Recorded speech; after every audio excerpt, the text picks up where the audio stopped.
നമ്മളിന്ന് lines written in early spring എന്നുള്ള പോയമാണ് discuss ചെയ്യുന്നത്. ഈ പോയം എഴുതിയിട്ടുള്ളത് വില്യം വേർഡ്സ്വർത്ത് ആണ്.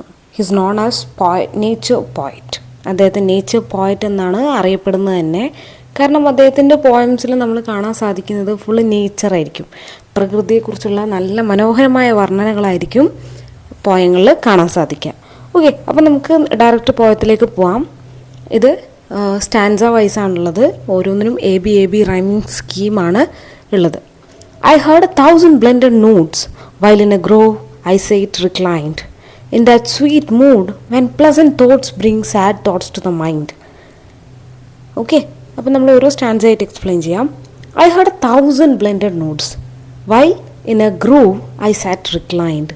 ഞാനിങ്ങനെ ഗ്രോ എന്ന് പറഞ്ഞാൽ തോട്ടത്തിലിങ്ങനെ ഞാനിങ്ങനെ ഇരിക്കുമ്പോൾ ഐ സെറ്റ് റിക്ലൈൻഡ്, ഞാനിങ്ങനെ വളരെ ഒരു റിലാക്സ് മൂഡിലിരിക്കുമ്പോൾ ഐ ഹേർഡ് 1,000 blended notes. ഞാൻ ഒരുപാട് തൗസൻഡ്സ് ഓഫ് സൗണ്ട്, പ്രകൃതിയിൽ നിന്നുള്ള പല ശബ്ദങ്ങൾ ഞാനിങ്ങനെ കേട്ടു. എന്തായിരിക്കാം?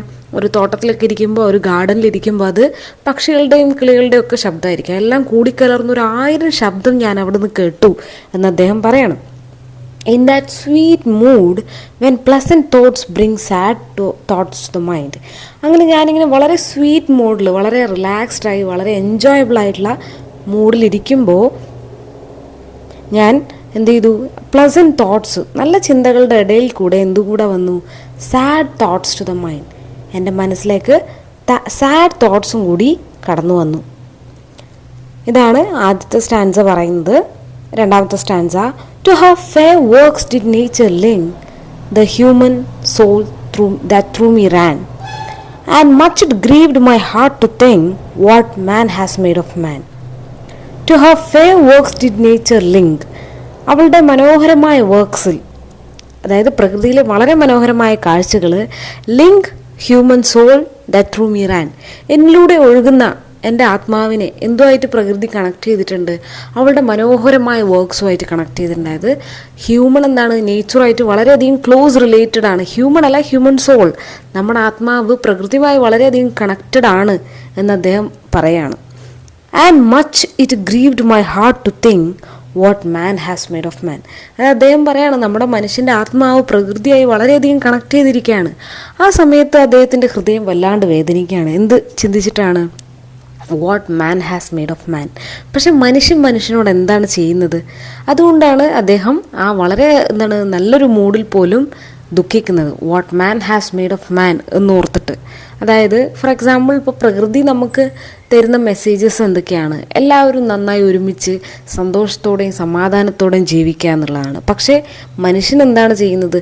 ഈ പ്രകൃതിയെ തന്നെ ദ്രോഹിക്കുന്നു, ഒപ്പം മനുഷ്യൻ തന്നെ മനുഷ്യനെയും ദ്രോഹിക്കുന്നു. ഓക്കെ, അപ്പോൾ അതിൻ്റെ എക്സാമ്പിൾസ് ആണ് നെക്സ്റ്റ് ലൈനിൽ വരുന്നത്. എങ്ങനെയാണ് പ്രകൃതിയിലെ കാര്യങ്ങൾ പരസ്പരം ഇണങ്ങി ജീവിക്കുന്നത് എന്നുള്ളതാണ്. Through the primrose tufts in that green bower, the periwinkle trailed its wreaths, and it's my faith that every flower enjoys the air it breathes. എന്താണ്? The primrose tufts. primrose എന്ന് പറയുന്ന പൂക്കളാണ്. അതിൻ്റെ ടഫ് എന്ന് വെച്ചാൽ അതിങ്ങനെ കൂട്ടത്തോടെ വളരുകയാണ്. ഇൻ ദാറ്റ് ഗ്രീൻ ബോവ്, എന്താണ്? പല പച്ചമര തണലുകളിലും എന്താണ് ഈ പൂക്കൾ കൂട്ടത്തോടെ വളരുകയാണ്. The periwinkle trailed it's Reds. എന്ത് ചെയ്തു? പെരിവിങ്കിൾ എന്ന് പറയുന്ന പൂവിൻ്റെ വള്ളി മറ്റ് ചെടികളിൽ ഇങ്ങനെ കയറി ചുറ്റി വളരുകയാണ്. അതിൽ ഡെയിലി പൂക്കൾ ഉണ്ടാകുന്നൊരു ചെടിയാണ് കേട്ടോ. And it's my faith that every flower enjoy the air it breathes. അപ്പം അദ്ദേഹത്തിൻ്റെ വിശ്വാസമാണ് ഈ ചെടികളിലുള്ള ഓരോ പൂക്കളും വളരെയധികം സന്തോഷിക്കുന്നുണ്ട് എന്നുള്ളത്. ഓക്കെ, ഇനി next stanza, the birds around me hopped and played, their thoughts I cannot measure, but the least motion which they made, it seemed a thrill of pleasure. എന്താണ്? തൻ്റെ ചുറ്റുമുള്ള പക്ഷികൾ ഹോപ്ഡ് ആൻഡ് പ്ലേഡ്, ചാടിത്തുള്ളി കളിച്ചുകൊണ്ടിരിക്കുകയാണ്. their thoughts I cannot measure, അവരെന്താണ് ചിന്തിക്കുന്നതെന്ന് എനിക്ക് അളക്കാൻ സാധിക്കില്ല. കാരണം അവർ ഭയങ്കര ജോയ്ഫുൾ ആയിട്ടാണ് ഇരിക്കുന്നത്. But the least motion which they made, it seemed a thrill of pleasure. പക്ഷെ അവരുണ്ടാക്കുന്ന ഒരു ചെറിയ ചലനം പോലും എന്താണ്? അത് എ ത്രിൽ ഓഫ് പ്ലഷർ. അതൊരു ഹാപ്പിനെസ് ആണ്. അവർ വളരെയധികം എൻജോയ് ആണ് എന്ന് നമുക്ക് മനസ്സിലാക്കാൻ സാധിക്കും. The budding twigs spread out their fan to catch the breezy air, and I must think do all I can that there was a pleasure there. The budding twigs spread out their fan. എന്താണ് spring സീസണിൻ്റെ തുടക്കത്തിലാണ് ഇദ്ദേഹം എഴുതുന്നത്. അപ്പോൾ ചെടികളിലൊക്കെ ചെറിയ branches ഒക്കെ വരുന്ന സമയമാണ്. അതൊക്കെ ഇങ്ങനെ എന്ത് ചെയ്യണം, അതിലെ കുഞ്ഞിലകളൊക്കെ ഇങ്ങനെ കൈ നീട്ടുന്ന സമയമാണ് അല്ലേ, ഇലകളൊക്കെ മുന്നോട്ടേക്ക് നീങ്ങുന്ന സമയമാണ്. അപ്പോൾ അതെന്തിനാണ് ഇങ്ങനെ നീങ്ങുന്നത്? To catch the breezy air, ആ ഒരു തണുത്ത ഇളം കാറ്റിനെ പിടിക്കാനായി, ഇല്ലെങ്കിൽ അതിൽ തൊട്ട് എന്താണ് ആടി കളിക്കാൻ വേണ്ടിയാണ് ആ ഇലകൾ മുന്നോട്ട് നീങ്ങുന്നതെന്ന് അദ്ദേഹം പറയാണ്. And I must think do all I can that there was a pleasure there. അപ്പോൾ എന്താണ്, ഞാൻ നിർബന്ധമായും ചിന്തിക്കുകയാണ്, ഇല്ലെങ്കിൽ ഞാൻ അപ്പോൾ എൻ്റെ മനസ്സിൽ പോകുന്നത് എന്താണ്, അല്ലെങ്കിൽ എനിക്ക് എന്ത് മാത്രമേ ചിന്തിക്കാൻ സാധിക്കുന്നുള്ളൂ, there was a pleasure there, അവിടെ ഒരു സന്തോഷം ഉണ്ട് എന്നുള്ളതാണ്. അവസാനത്തെ stanza, if this belief from heaven be sent, if such be nature's holy plan, have I not reason to lament what man has made of man. എന്താണ്, if this belief from heaven be sent, അതായത് ഈ സന്തോഷത്തോടെ ഇരിക്കുക, തുള്ളിച്ചാടി നടക്കുക, പൂക്കളൊക്കെ നന്നായി happy ആയിരിക്കുക, ഇങ്ങനെയെല്ലാം ദൈവത്തിൻ്റെ ഇല്ലെങ്കിൽ എന്താണ് ഹോളി പ്ലാൻ ആണെങ്കിൽ, ഹെവനിൽ നിന്നും സ്വർഗത്തിൽ നിന്നും വന്ന ഒരു പ്ലാൻ ആണെങ്കിൽ, ഈ ഒരു ബിലീഫ്, ഈ ഒരു വിശ്വാസം, എല്ലാവരും ഒരുമിച്ചിരിക്കുക എന്നുള്ള വിശ്വാസം ഹെവനിൽ നിന്ന് വന്നതാണെങ്കിൽ, if such be nature's holy plan, അത് നടപ്പിലാക്കുക, ഇല്ലെങ്കിൽ അതാണ് നേച്ചറിൻ്റെയും ഹോളി പ്ലാൻ എങ്കിൽ, have I not reason to lament, എന്നാൽ എനിക്ക് ദുഃഖിക്കാൻ കാരണമില്ലേ എന്ന് അദ്ദേഹം ചോദിക്കുകയാണ്. What man has made of man, പക്ഷെ മനുഷ്യനോട് എന്താണ് ചെയ്യുന്നത് എന്നോർത്ത് അദ്ദേഹം വിലപിക്കുകയാണ്. Okay, ലാമെൻറ്റ് sadness, ദുഃഖിക്കുക.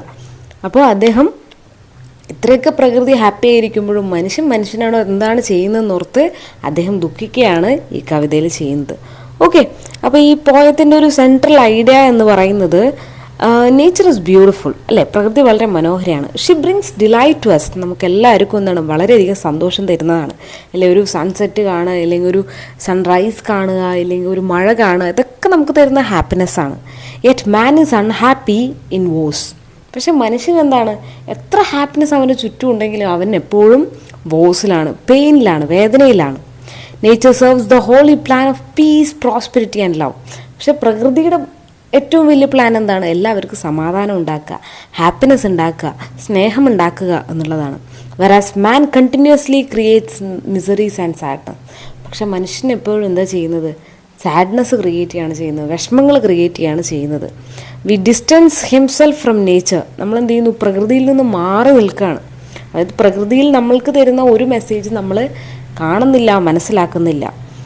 Jealousy, enmity and wars have deteriorated him from every aspect of life. എന്നാണ് യുദ്ധങ്ങളും അസൂയയും കുശുമ്പും ഇങ്ങനെ തുടങ്ങി എല്ലാ കാര്യങ്ങളും എന്ത് ചെയ്തിരിക്കുകയാണ്, നമ്മളെ പ്രകൃതിയിൽ നിന്ന് നമ്മളെ അകറ്റി നിർത്തിയിരിക്കുകയാണ്. ഇറ്റ് ഷെയിംസ് ഹ്യൂമാനിറ്റി, അത് ഹ്യൂമാനിറ്റിയെ തന്നെ നാണം കെടുത്തുന്ന ഒന്നാണ്. In a nutshell we have gone wrong and thus we have harmed our soul. എന്താണ്, നമ്മൾ തെറ്റായ വഴിയിലാണ് പോകുന്നത്, അതുപോലെ നമ്മൾ നമ്മുടെ ആത്മാവിനെ പോലും തെറ്റിലേക്കാണ് നയിക്കുന്നത്, നമ്മൾ നല്ല കാര്യങ്ങളൊന്നും കാണുന്നില്ല എന്നാണ് പറയുന്നത്. ഓക്കെ, ഇപ്പോൾ എല്ലാവർക്കും മനസ്സിലായെന്ന് വിചാരിക്കുന്നു. Thank you.